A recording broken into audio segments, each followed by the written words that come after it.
Hello everyone, welcome back to my channel. I hope you're all doing well. In today's video, I thought it would be fun or probably more useful to talk through Coachella, give you sort of all the information you need to know with regards to tickets, with regards to accommodation, lineups, timelines, everything like that. Everything you could possibly want to know about Coachella, about the weekend, about the planning, all things like that. For those of you who are new here, I went to Coachella Festival for the first time this year in 2023. It was the most amazing experience and weekend of my entire life. I feel like it's just one of those things, one of those festivals that I've always had on my bucket list. Never really expected I would go, or at least not until I was a lot older. But if my boyfriend hadn't been the year before, I would have been clueless and so unprepared, because there's honestly so many things that you don't think about, even if you have been to festivals before, whether that be festivals in the UK, whether that be festivals abroad, whether that be, you know, festivals in the US. I feel like it is a very different festival, at least to the ones that I was used to. So I've sort of compiled a list to go through. So we're gonna chat about Coachella as a festival, what it's about, why it's so good, my personal opinion on it. Then I'm gonna talk about the booking process, when to get tickets, all that kind of stuff, where to stay, the camping, advice for whilst you're there as well, because that's where we could have gone seriously wrong. So to start off with, Coachella is a 3-day festival, 4 days if you do the camping, but we'll go into that in a little bit, which happens across 2 weekends in April. There's nothing crazily different about the 2 weekends, in all honesty, in terms of lineup. The lineup is the same, but weekend one's more sort of recognized for having more celebrities, more sort of big influencers. As you can imagine, there's more hype around it, obviously with it being the first time it happens that year. It's also when all the brand trips happen. It's when the Revolve Festival is as well, which is sort of a festival nearby which correlates with weekend one of Coachella, if that makes sense. The second weekend, there are still advantages too. People do tend to say that weekend two has more guest appearances on stage. In my experience, I wouldn't say that's 100% true, in all honesty, because we still got some crazy guest appearances. Even on the first night, on the Friday night, we went to see Metro Booming. He brought out 21 Savage, he brought out Don Toliver, he brought out Future, and finally he brought out The Weeknd. So for me, that was, nothing was gonna top that. Honestly, the best thing ever. Weekend two was a little bit different because they changed the headliner on the Sunday. I'm sure I don't have to explain it to a lot of people, but Frank Ocean just was not the best performance live at all. So many people complained about it. I think he decided that he wasn't going to do weekend two for personal reasons or something like that, which is such a shame because, you know, I was so excited to see him and it turned out to be honestly one of the worst sets of my life, but that's another story. So on the second weekend there was Fred again, and I think Skrillex that came to replace him. I think I heard rumors of Billie Eilish coming out the second weekend as well. I've got no idea who with. There's always guest appearances, or very commonly guest appearances. Just in general terms, the second weekend does tend to have more. That's Coachella in a nutshell. If you do want to watch my vlog from this year, I will link it down below if you want to get a sense of more what it's like in a more realistic light. Mine is a genuine, sort of honest representation from like a normal person, like not a famous influencer or anything like that. The next thing I thought would be useful to talk about is the tickets, because again, I was absolutely clueless. We actually booked our tickets in the early access release. So this was back in June last year. I actually have a few notes on my phone because I'm the most forgetful person ever. But last year we got an early access link because my boyfriend had gone the year before. So we got the very first bunch of tickets, the early access, early bird, whatever you want to call them, that came out in June. We actually booked and bought the tickets on the very first day. We were super keen, we didn't want to miss out, and that was the 17th of June. So it's actually really fast approaching now. I will leave a screenshot here of the order confirmation so you can see like a breakdown of price, but I've got it here, and essentially we paid $499 per ticket. There were 4 of us going, as you can see, and then we went for the car camping option, which I'm going to speak about a little bit later on in the video too, and that was an additional £149 per car. We had 2 Jeeps, so that's why we bought it twice, 1 couple in each car. All in all, we paid $648 per person, which when you say it like that for a festival is actually quite expensive. I promise you it's worth it, especially if it's on your bucket list. It was incredible. In all honesty, the tickets are kind of just part of the price as well, because we then had to hire Jeeps. We obviously had to get our flights over to the US. I actually priced it up for a TikTok a little while ago, and the cost, sort of what we spent for things just relating to the festival, so the car, the tickets, the flights, we paid about £2,900 per person. So it's definitely expensive if you look at it for sort of a week away. We actually ended up combining it with another trip. So we started off in LA, then went to San Diego, then did Coachella, then did Palm Springs, Vegas. So we did like a whole 3 weeks away, which made it a little bit more worth it rather than just flying out for the festival, I think personally. But it's up to you. Obviously it did make the overall trip more expensive, but it made it more worth it because we got to see more. So yeah, that's sort of tickets and pricing and things like that. Obviously we booked back in June. There is a second release after the lineup. So the lineup I think this year came out in the second or third week of January, and then the general release followed after that. We didn't get VIP tickets. We literally just got general admission. With the VIP tickets, you do get more sort of food and beverage areas. You get more variety of food and stuff when you're in the festival, exclusive areas. Obviously you get to see more celebrities and things like that. I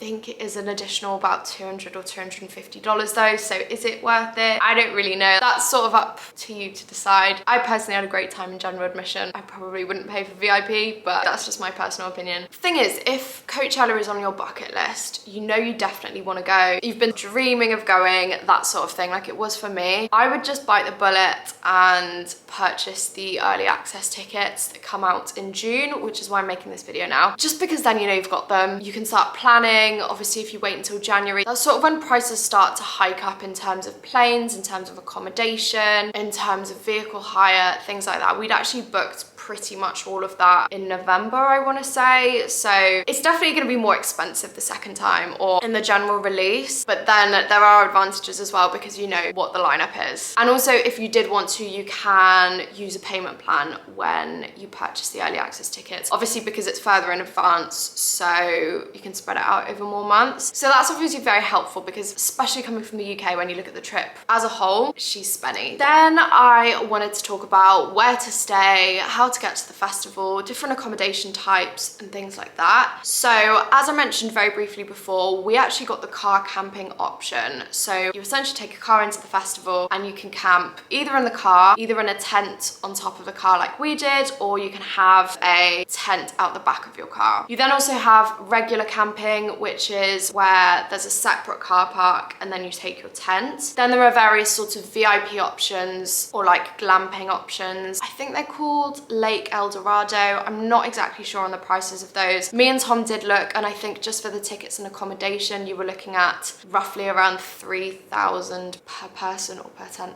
Not 100% sure, but they were a lot more expensive than the other accommodation types. So that's if you want to stay sort of on site at the festival. If you would prefer to get an Airbnb or a hotel, I would highly recommend booking as early as possible. A, so you know the availability, so you know you can definitely get a spot, and B, also for the prices, because as soon as that lineup gets releases, I promise you the prices are going nothing but up. It gets crazy, believe me. Even for the days leading up to the festival, we stayed in Palm Springs and we booked that really late, stupidly. We were thinking, you know, the festival's not yet, people aren't gonna have booked it, but we were so wrong with that and ended up paying an arm and a leg. So if you want to stay away from the festival, there are shuttle buses too. I would recommend either staying in Indio, which is actually the town, I think it is a town rather than a village, where the festival is, or you can stay in Palm Springs, which is obviously a lot bigger. There's a airport at Palm Springs as well. You obviously can't fly into Palm Springs directly from the UK, but I think lots of private planes and stuff fly into Palm Springs, and lots of domestic flights do from elsewhere in the US. So that's good to know. Just drinking my coffee, don't mind me, because I'm filming this and another video after work.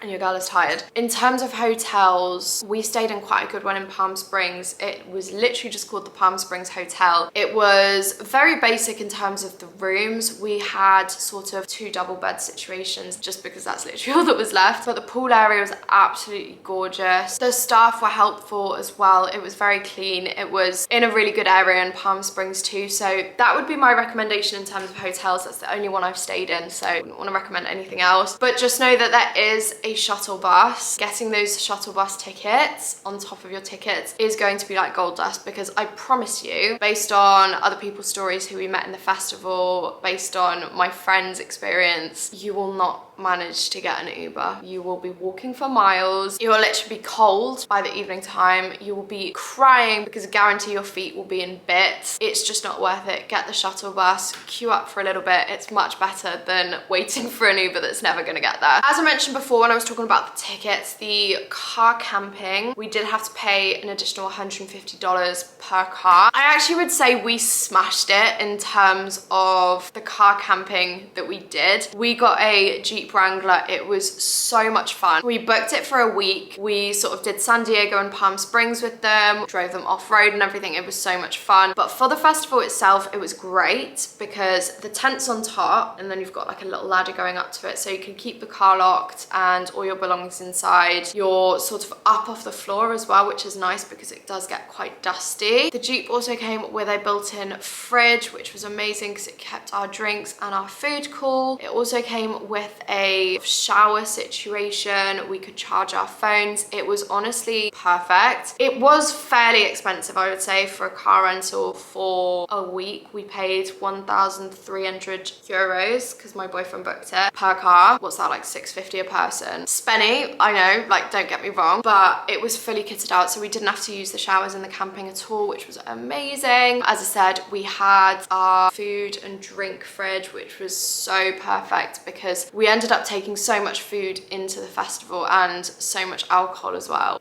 which you're not meant to do. But anyway, it saved us so much money because the food and the drink inside the festival is no joke. Like you will easily spend at least $30 per person per meal, if not more. A glass of alcohol, and I promise you they were not strong, was ridiculously expensive. I think a wine was at least $25, a beer was $15. When does anyone pay $15 for a beer? It was ridiculous. I guess because the food is so expensive in the festival, the fact that we could store our own food, bring our own food and drink in, probably did save us a little bit in the long run. But honestly, it was just so fun to have a Jeep Wrangler in any situation. It was super comfortable in the tent on top of the car as well. The only thing I will say is when you wake up in the morning, it's so bloody hot. You're dripping in sweat because it gets so hot so early in the morning, but it gets really cold actually overnight. So it's really hard to sort of balance out that temperature because you want to go to bed with a hoodie on, but then you wake up and you're like literally sweating your absolute tits off. Other sort of points and advice for the camping would be definitely take a gazebo. Like we almost didn't take a gazebo, and oh my goodness, it gets so hot at that festival. You're literally in a desert. It's so hot, and even inside the festival there are areas of shade, but not crazy amounts. So having a little bit of a shaded area, at least where you can sit and eat and cook, drink, whatever you want to do when you're back at your tent, is so important. Honestly, it was an absolute godsend. We would not have survived without it because that sun beating down on you in the middle of the day before you head off to the festival, it's so hot, it's so draining. Obviously you can get sunburn as well, just not the vibes. Get a gazebo. You can actually rent them from various stores when you're in Palm Springs. We did just buy one in the end from Home Depot, I think, and then we gave it back to the people we rented the car from because, you know, then other people can use it. But if you're conscious that you don't want to just buy it, use it and then chuck it, you can definitely find places to rent online. I'll do some research, I'll find some places and I'll link them in the description box below. Another thing is the toilets. The VIP toilets are a hell of a lot nicer. The toilets inside the festival as well are much nicer. As I mentioned, it is on a polo pitch, so there are some actual, genuine, real, legitimate toilets, which you never get at an English festival, by the way, inside the festival. Not every single one, there are portaloos, but there is a very central area next to some of the big tents and stuff where you can actually sit on a proper loo, and that was amazing, and they're always fully stocked with toilet paper. That being said, the camping toilets, I mean, it's just like a hole in the bottom, like you can see. You obviously get to sit on a toilet if you so dare, but you see everything that's been done before you, which is not the vibe. It's not particularly nice. They stink as well. Imagine all that stuff mixing together with the heat, the warmth, the sun. Not cute. There's never any toilet paper either, so my recommendation would be to buy a huge thing of toilet paper, some antibacterial wipes. Don't touch anything if you can get away with with it. They weren't very nice. The showers are okay. I only actually showered once at the real showers, and then the other times I showered at the Jeep. Obviously, I understand not everybody's gonna want to have a Jeep, so not everyone's gonna have the luxury of a shower in the Jeep. But rest assured, the actual showers are nice. They are very busy between sort of like 8, 8:30, 9 in the morning. So my advice would be to go later on, 10, 11 o'clock, even sort of midday, I'd say are probably the best times to go. That's when everybody's already getting ready for the festival / eating lunch and things like that. So otherwise you will end up queuing for a long time, and who likes queuing? Another thing that I think I briefly touched on earlier in the festival is that it's so dusty. Obviously you're in a desert, obviously there's loads of people moving around, there's wind a little bit as well sometimes, so much dust gets kicked up, there's horses going around, like that's how the security get around on horses, which I didn't really know about, which is really cool. There's also bike chariots. There's a proper word for it, but I can't remember what the word is. You basically have someone pedaling and you're in the back, and it's great. And if you are quite far into the camping, that's how a lot of people choose to get around. They are $15 per person though, which is very expensive, but worth it if you are sort of further back in, like deep into the camping. For example, we were very close, we were very lucky, so all we needed to do was walk. But there are people that will literally cycle you to the festival and back, which is really nice, and I can imagine really nice at the end of the night if you're wearing cowboy boots or something stupid like I did. Back to the actual point, it gets dusty, so definitely move as much stuff into your car or your tent as possible, especially during the day and during the night when you're not actually there or using the stuff, because otherwise I promise it will be covered in dust. I very stupidly left my makeup bag sort of on the table under the gazebo, and even there so much of my makeup got dusty and ruined. It was gross. Loads of it sort of melted in a really horrible way and then dried. Just not great overall. So keep your sort of personal items and even things that aren't particularly valuable nicely tucked away in your car, away from the dust, away from the heat. You'll be so grateful for it. Another thing that we were actually very grateful for was taking bandanas. Obviously, as I mentioned, it's very dusty and it can be quite sort of gross in your throat at times, especially when it's windy, especially when you're walking back to the camping. So we sort of just wore a bandana like here and tied them behind us, especially on the walk to the actual festival from where we were staying. It's just not very nice having like a dusty mouth. Obviously, I mentioned about the food earlier. Take as much breakfast as possible, even if it's just sort of like fruit, or we took a pot noodle. Well, we took a lot of pot noodles actually. We took about 20, just so you can eat something in the morning so that you don't go into the festival absolutely starving. You're also up on your feet for most of the day, so it is really tiring. You definitely need as much energy as possible, and also it's so hot, so you need some food in you so you don't faint. I know at some points I felt quite faint as well. And that leads me on to my next point, is stay as hydrated as possible, especially if you're going to drink during the day. That's one thing that I really noticed that was majorly different to UK festivals, is that just people weren't that drunk or even drunk at all. I think probably because it is so hot, and you genuinely do need to be really careful and stay hydrated, because obviously that's when problems arise, that's when people start fainting and so on and so forth. 100% my recommendation is to always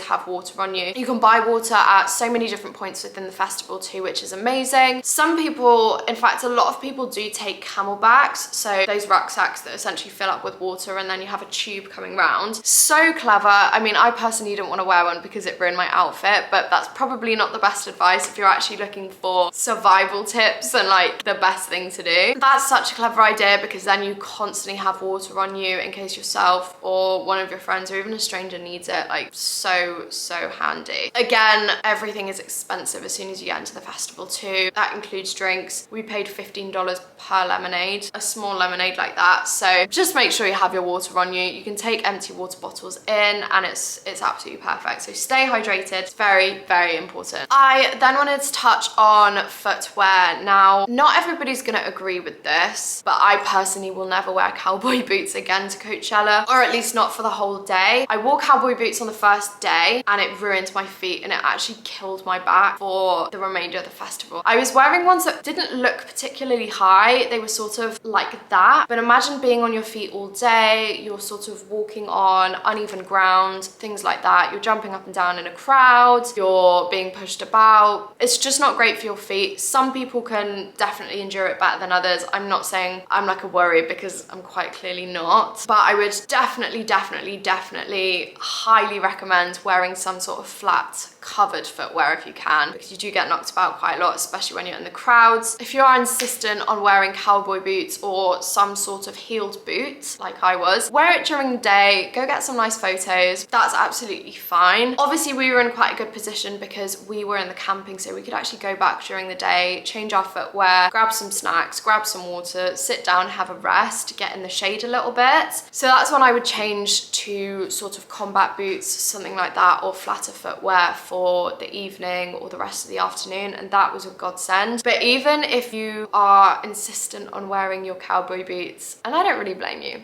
at the end of the day, but even if it's just flip-flops, they're obviously not ideal because your feet are exposed and they could get stood on, which would be horrible. But take some sort of flat footwear. I promise you won't regret it. Even if your boots feel comfortable for an hour, 2 hours, I promise you when you're on your feet all day and you're walking around the festival and it's hot and it's sweaty, please take an alternative pair of footwear. And if you don't come crying to me. And my final point, I did touch on this earlier as well, is that it does get cold overnight. So I would highly recommend even just taking one hoodie or one jacket or something, just either to take into the festival, to wrap around your waist, something like that when you're walking back to the camping, or getting a shuttle home or something like that. Just because, as I say, it does get cold. I wouldn't recommend sleeping in a hoodie because you will wake up literally boiling. Oh, and actually final thing is take as many portable chargers as you can. The signal inside the festival is actually not too bad at all. So you can still use your phone. Obviously it's very important to have a charged phone in case you lose your friends, or even just for taking photos, taking videos, making memories, things like that. But take a portable charger, because if you don't have a car, it's impossible to charge things. I think there's like a few plugs in the middle of the campsite, but they're usually full. They're usually people queuing up.